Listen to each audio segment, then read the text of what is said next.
Aujourd'hui, nous allons terminer notre série sur les postulats de la mécanique quantique.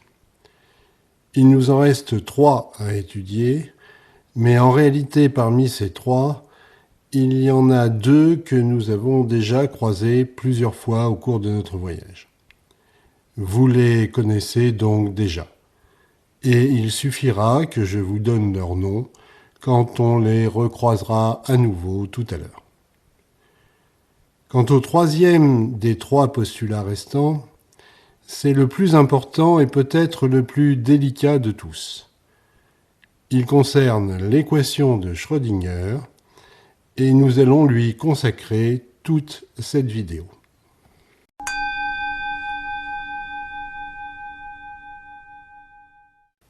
La plupart des cours de mécanique quantique sont donnés à des étudiants de 3e année. Ces étudiants ont déjà l'habitude de manipuler des équations du même type que l'équation de Schrödinger. C'est donc logique qu'on commence par elles dans leur cours, d'autant plus que ça suit le fil de l'histoire des sciences, puisqu'on considère souvent que la mécanique quantique commence avec l'équation de Schrödinger, même si ce n'est pas parfaitement exact historiquement. En revanche, les amateurs que nous sommes n'ont pas du tout l'habitude de manipuler ce genre d'équations.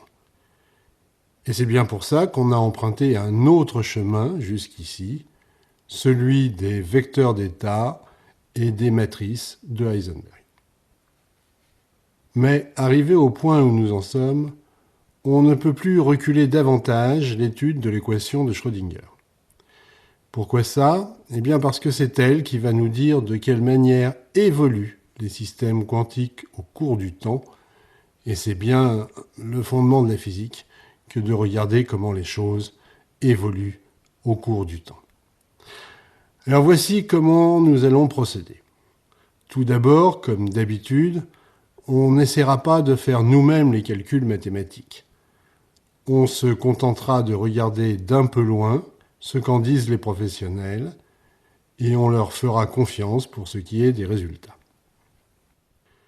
Mais pour comprendre l'équation de Schrödinger, on aura quand même besoin de reprendre, ou bien d'acquérir, quelques notions de maths sur les points suivants. Les équations, les fonctions réelles et complexes, et les équations différentielles. Si vous connaissez déjà ces sujets, regardez la table des matières de cette vidéo, en bas dans la description, et vous pouvez sauter les révisions dont vous n'avez pas besoin. Si vous ne connaissez pas ces sujets, par pitié, ne vous enfuyez pas tout de suite. Vous savez maintenant qu'on ne les étudiera pas à fond, mais seulement en surface, en amateur, et seulement assez pour comprendre en substance de quoi il s'agit. Une dernière chose, si vous n'avez pas encore vu cette vidéo-ci que je vous avais conseillée dans un épisode précédent, eh bien il est temps de le faire, car nous nous en servirons tout à l'heure comme support de réflexion. Pensez à activer les sous-titres en français si besoin.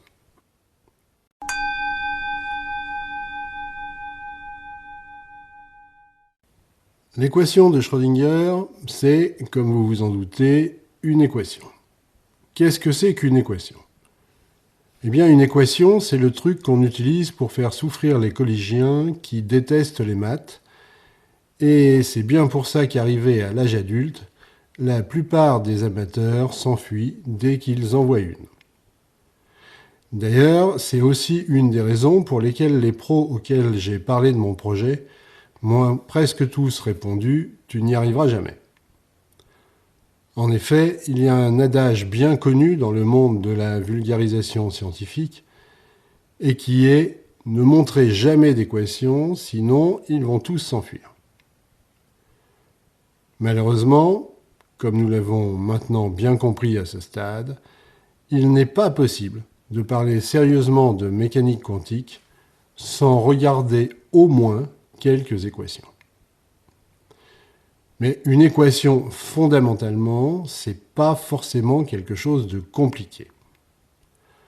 Prenons un exemple tout à fait simple. Imaginons que le marchand à côté de chez moi, parce qu'il est amoureux de la voisine, lui fasse un rabais systématique de 50%. La voisine payera donc toujours la moitié de ce que payent les autres. Mathématiquement, ça peut s'écrire sous la forme de cette équation.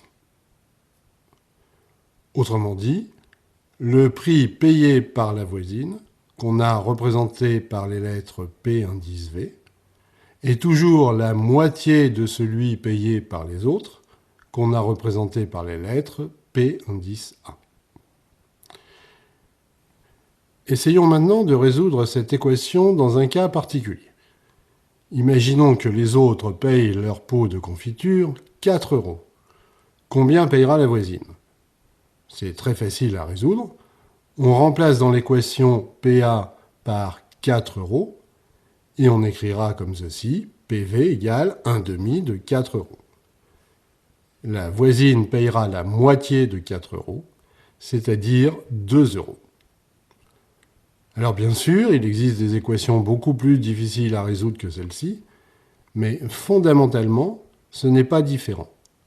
On a deux quantités qui sont égales alors qu'elles ne sont pas composées des mêmes choses. Et on essaye d'en déduire ce qui est écrit à gauche à partir de ce qui est écrit à droite. Ici, on a calculé le prix payé par la voisine, qui était représenté à gauche de l'équation, à partir du prix payé par les autres, combiné à la réduction accordée à la voisine, qui était représentée à droite.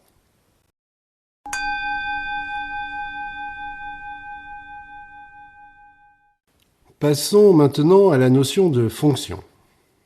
On ne va pas rentrer dans des définitions hyper rigoureuses, telles que les aiment les mathématiciens, et on va se contenter d'une analogie plus simple, mais qui est quand même très connue et très juste. On peut voir les fonctions comme des machines à transformer les nombres. On fait rentrer dedans un nombre, et il en ressort un autre nombre. Il en existe des versions un peu plus sophistiquées.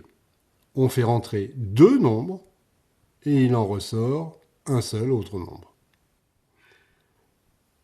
Alors les mathématiciens ajoutent quelques contraintes de plus à ces machines pour qu'elles aient le droit de porter le joli nom de fonction. Dès qu'on fait rentrer dedans ce qui est prévu, c'est-à-dire donc un ou plusieurs nombres, elles doivent produire ce qui est prévu, à savoir un nombre. Si vous faites rentrer dedans un certain nombre et qu'il ne ressort rien du tout de la machine, pas même le nombre 0, alors votre machine n'est pas une fonction. Si vous faites rentrer dedans un certain nombre et qu'il en ressort plusieurs autres nombres, ce n'est pas non plus une fonction. Même si parfois, par abus de langage, les mathématiciens peuvent embrouiller un peu les amateurs, mais strictement parlant, ce n'est pas une fonction. Si vous faites rentrer maintenant dans votre machine un nombre et qu'il en ressort une couleur ou une note de musique, alors votre machine est super cool, mais vous n'avez pas le droit de l'appeler une fonction. Enfin, si vous faites rentrer dedans toujours le même nombre et qu'il n'en ressort pas toujours le même résultat, alors votre machine n'est pas une fonction, même si le logiciel de votre tableur peut prétendre le contraire. Retenons donc ceci. Une fonction, c'est une sorte de machine mathématique. On fait rentrer dedans un ou plusieurs nombres, et il en ressort un nombre prévisible, et toujours le même si les entrées sont les mêmes. Ce qu'il y a de bien avec les fonctions, c'est que très souvent, on peut les représenter de manière graphique. C'est un certain Descartes qui a commencé à faire ça, et c'est très pratique. Reprenons notre exemple de tout à l'heure. PV, le prix payé par la voisine, est égal à la moitié du prix payé par les autres. Cette équation est celle d'une fonction. On fait rentrer dedans le prix ordinaire et il en ressort le prix que payera la voisine. On peut représenter ça par ce graphique. Quel que soit le prix ordinaire, le prix payé par la voisine sera toujours la moitié. Ce graphique peut nous permettre de résoudre graphiquement l'équation dans le cas précédent. Si le prix ordinaire de la confiture est de 4 €, la voisine payera 2 €. Venons-en maintenant à quelque chose d'un peu plus subtil et de plus proche de nos préoccupations. Je veux parler des fonctions d'onde. Comme nous l'avons vu précédemment, cette ligne est la représentation graphique d'une fonction d'onde quantique. On donne à la fonction un nombre, ici il représente une certaine distance, et il en ressort une amplitude de probabilité, qui est, comme nous le savons maintenant, un nombre complexe, à partir duquel on pourra calculer la probabilité de trouver la particule à cet endroit. Mais si on laisse évoluer le système, la particule ne restera sans doute pas éternellement au même endroit. Pour être tout à fait rigoureux, le nombre qui va ressortir de notre fonction ne dépend pas seulement de l'endroit où on essayera de détecter la particule, il dépendra aussi du moment où on va le faire, autrement dit du paramètre temps. Et voilà pourquoi vous trouverez souvent en mécanique quantique des fonctions qui s'écriront comme ça. Ce sont des vecteurs d'état qui contiennent la fonction qui décrit cet état. Il faut faire rentrer dedans deux nombres réels, un pour la position et un pour le temps, et il va en ressortir un nombre complexe qui est l'amplitude de probabilité de trouver la particule dans cette zone à cet instant. Comme vous le savez maintenant, c'est le carré du module de ce nombre complexe qui va donner la probabilité de trouver la particule au voisinage de cet endroit.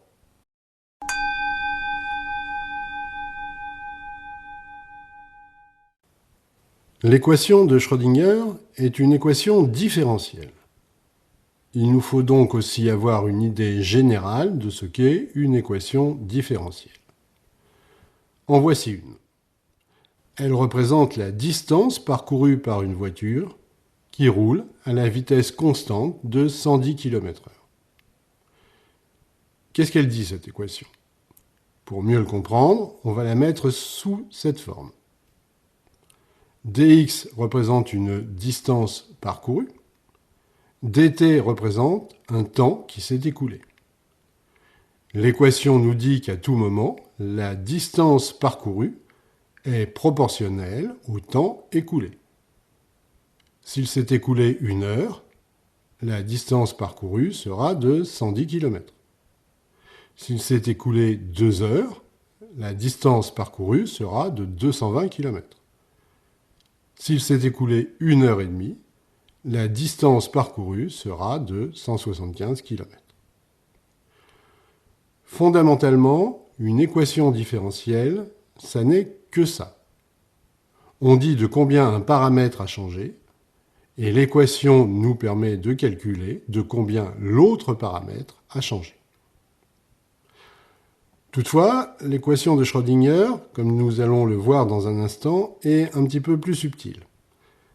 Elle ne s'applique pas à des paramètres, mais à des fonctions d'onde, dont on a vu qu'elles représentent des distributions de probabilité. Mais le principe général est le même.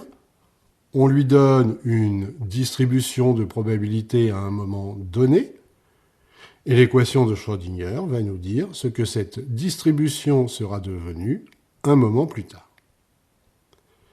Voyons ça maintenant de plus près.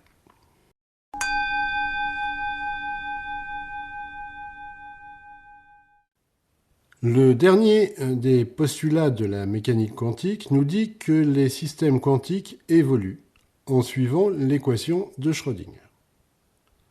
Nous verrons dans un instant qu'il y a une exception importante à cette règle. Mais pour commencer, à quoi ressemble-t-elle, cette équation de Schrödinger? Dans sa forme la plus habituelle, celle qu'on présente en premier aux étudiants, elle ressemble à ceci. C'est une équation différentielle, un peu comme celle-ci qu'on a vue tout à l'heure, mais son inconnu n'est pas un nombre ordinaire, c'est une fonction d'onde, comme celle-ci. L'équation de Schrödinger ne décrit donc pas la manière dont une certaine quantité varie, mais la manière dont toute une fonction, comme celle-ci, varie au cours du temps. On trouve à gauche ce nombre h bar. C'est un facteur d'échelle qu'on appelle la constante de Planck réduite. Les physiciens le suppriment souvent de leurs équations parce qu'il se place dans un système d'unités de mesure où ce nombre vaut 1. Et on appelle ce système les unités de Planck. Et ils ne remettent ce nombre h bar qu'à la fin de leur calcul, au moment de faire les vrais calculs pour obtenir des résultats exprimés avec nos unités à nous, à notre échelle, nous qui mesurons les distances avec des mètres et les temps avec des secondes et les masses avec des kilogrammes. Leonard Susskind, par exemple, fait ça tout le temps dans son cours. Vous trouverez un lien vers un exemple où il le fait dans la description de cette vidéo. On trouve aussi à gauche le nombre i. On en a déjà longuement parlé. Est-ce qu'on pourrait faire de la physique quantique sans lui? Est-ce qu'il représente quelque chose de fondamental dans les lois de la nature? Ou bien est-ce qu'il n'est qu'une astuce de calcul dont on peut se débarrasser à la fin? C'est là un long débat qui anime les scientifiques depuis des siècles et qui n'est toujours pas terminé, encore moins dans le cas de la physique quantique. Disons simplement que la grande majorité des physiciens contemporains s'accordent désormais à dire qu'il représente quelque chose de fondamental, quoiqu'encore un peu mystérieux. Mais la question n'est pas encore définitivement tranchée, et on trouve encore de nos jours, tous les ans, des publications de très haut niveau sur le sujet. Quoi qu'il en soit, il faut mettre ce nombre i dans notre équation, sinon elle ne donne pas les bons résultats. La partie droite de l'équation contient le plus important, ici, dans l'opérateur h bar. On l'appelle l'hamiltonien. Pour nous, c'est quelque chose d'assez mystérieux, mais pour les étudiants de troisième année, dont on a parlé tout à l'heure, c'est assez intuitif, car ils ont déjà l'habitude de faire des calculs qui relèvent de ce qu'on appelle la mécanique hamiltonienne. Du coup, ils savent déjà faire des calculs de ce genre avec le hamiltonien classique, qui est une certaine quantité, qui correspond en général à l'énergie totale du système. Et tout ce qu'ils ont à faire, ces étudiants de troisième année, pour passer à la version quantique du hamiltonien, c'est de le remplacer par un opérateur.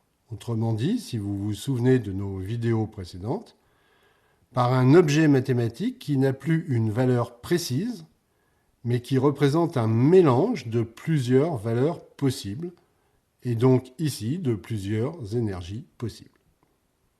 Regardons maintenant ce que cette formule, qui est très générale, va donner si on l'utilise dans un cas particulier comme ici. Ce cas particulier est un des plus connus, il correspond par exemple à une particule qui serait enfermée dans une boîte. Les étudiants commencent souvent par ce genre de cas particulier.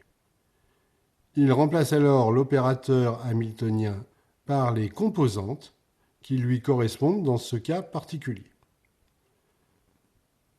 Elles dépendent de la vitesse de la particule, de sa masse et des forces qui obligent la particule à rester à l'intérieur de la boîte. Pour nos étudiants, tout ceci semblera assez naturel.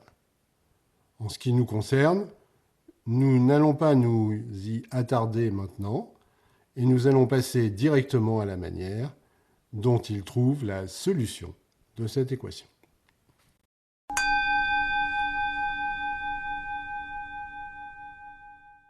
Dans un premier temps, nos étudiants vont chercher les états propres et les valeurs propres de l'opérateur.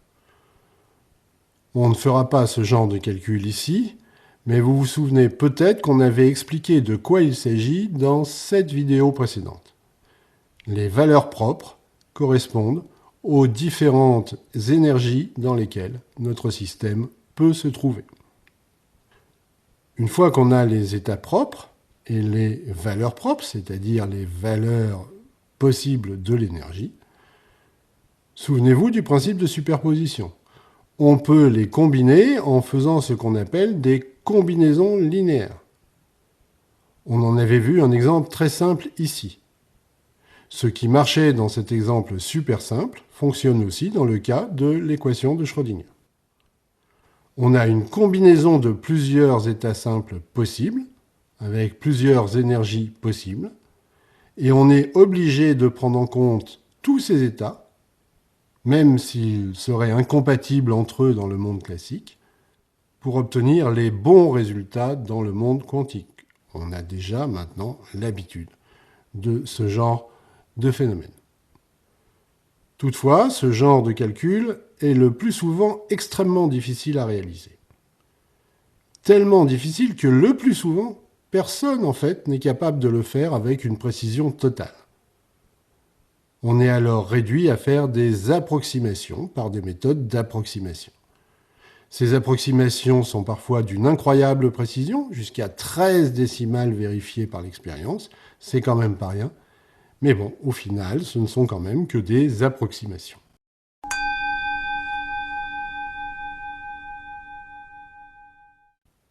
Alors, fidèle à notre méthode, nous allons arrêter là l'algèbre et nous allons essayer de trouver quelque chose qui puisse nous permettre de mieux comprendre tout ça de manière graphique. Nous avions vu dans cette vidéo, et dans celle-ci, une fonction d'onde qui représente la probabilité de trouver une particule à différents endroits le long d'une ligne. Eh bien, c'est l'équation de Schrödinger qui va décrire de quelle manière cette fonction d'onde, autrement dit cette distribution de probabilité, va changer au cours du temps. Et la vidéo montre bien le résultat. La distribution de probabilité va s'étaler de plus en plus au cours du temps. Je vous invite à revoir cette partie de la vidéo pour plus d'explications. Prenons un autre exemple parmi ceux que nous avons étudiés précédemment. Dans le cas d'un qubit, comme celui-ci, et en dehors de toute influence extérieure, la répartition des probabilités ne va pas changer. S'il y a une chance sur deux de le détecter à gauche et une chance sur deux de le détecter à droite, ces proportions ne changeront pas au cours du temps. En revanche, ce qui va changer au cours du temps, c'est la phase des amplitudes de probabilité, comme nous l'avions déjà vu. Alors, on ne fera pas les calculs ici, mais elles vont changer à la vitesse qui est prédite par l'équation de Schrödinger, tout au fur et à mesure de leur progression. Et on a vu longuement, dans les vidéos précédentes, que c'est justement cette phase qui est à l'origine de toutes les interférences entre les amplitudes de probabilité, dès que plusieurs chemins sont possibles.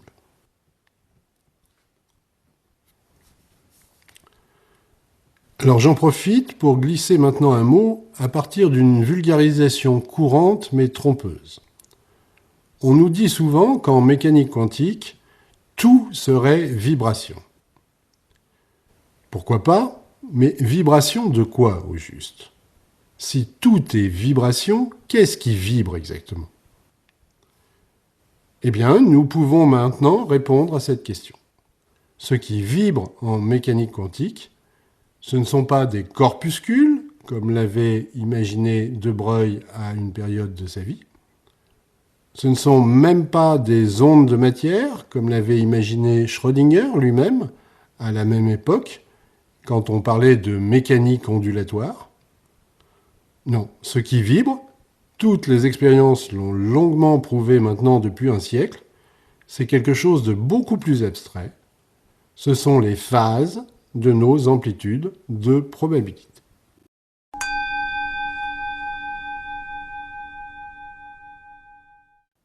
Venons-en maintenant à ce que ne dit pas l'équation de Schrödinger. L'équation de Schrödinger nous dit comment évoluent les probabilités, ou plus exactement les amplitudes de probabilité au cours du temps. C'est ce qu'on appelle la règle de Born, et que nous avons déjà utilisée si souvent. Vous savez maintenant comment elle s'appelle. En revanche, l'équation de Schrödinger ne nous dit pas quel sera le résultat exact que nous obtiendrons au moment de la mesure. Il y a une certaine probabilité que nous détections la particule dans cet intervalle, mais l'équation de Schrödinger ne nous dit pas si on va la détecter ou pas. L'équation de Schrödinger est pourtant parfaitement déterministe. Elle dit de manière parfaitement déterministe de quelle manière les probabilités vont évoluer. En revanche, elle ne dit pas quel résultat on obtiendra au final. Elle ne donne que des probabilités. La conséquence de tout ceci, c'est que, suivant qu'on aura détecté la particule ou pas, nous serons obligés de mettre à jour notre fonction d'onde en fonction du résultat que nous avons obtenu. Si nous avons détecté la particule dans l'intervalle où nous avons fait le test, alors la fonction d'onde aura désormais cette tête-là. Nous n'avons pas plus d'infos qu'avant sur l'endroit où elle se trouve à l'intérieur de l'intervalle mesuré. En revanche, nous savons qu'elle n'est pas en dehors de cet intervalle. Du coup, toute cette partie de la fonction d'onde passe à zéro. C'est ce qu'on appelle la réduction du paquet d'onde. De même, si nous ne détectons pas la particule dans l'intervalle, alors c'est cette partie-là de la fonction qui va passer à zéro, puisque nous savons maintenant que la particule n'est pas dans cette zone. C'est de nouveau la réduction du paquet d'onde, mais sur une autre zone. Ensuite, une fois ceci réalisé, l'équation de Schrödinger reprend ses droits, et elle décrit de nouveau, de manière parfaitement déterministe, comment la fonction d'onde qui reste va évoluer dans le temps. Et ça, jusqu'à la prochaine mesure, ou jusqu'à la prochaine fois que la particule laissera une trace de son passage quelque part.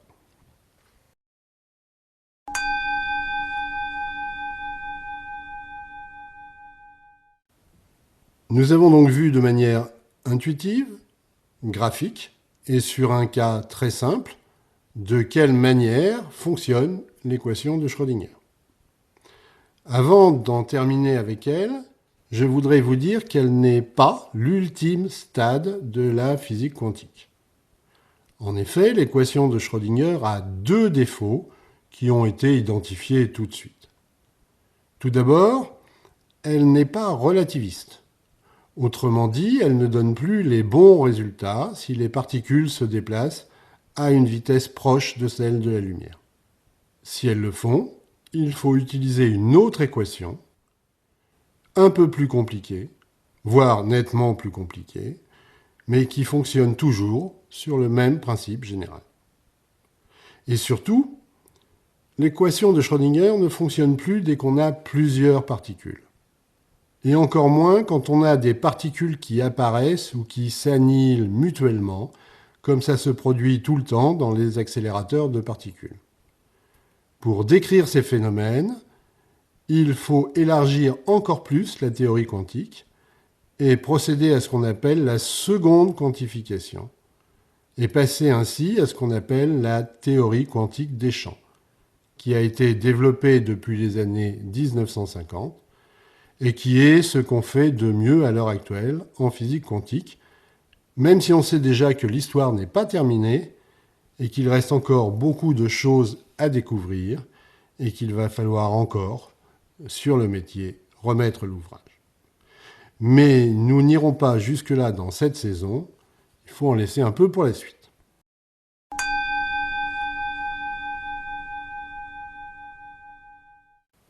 Voilà, nous en avons fini avec les postulats de la mécanique quantique. Bien sûr, nous serions bien incapables de les employer pour résoudre des problèmes réels, mais ça n'était pas notre objectif. Nous en savons désormais assez pour comprendre en substance de quoi on parle dans cette discipline et pour aborder, toujours en amateur, des sujets plus avancés. Je récapitulerai tout ça et je présenterai rapidement ces sujets plus avancés dans la prochaine vidéo, qui sera la dernière de cette saison.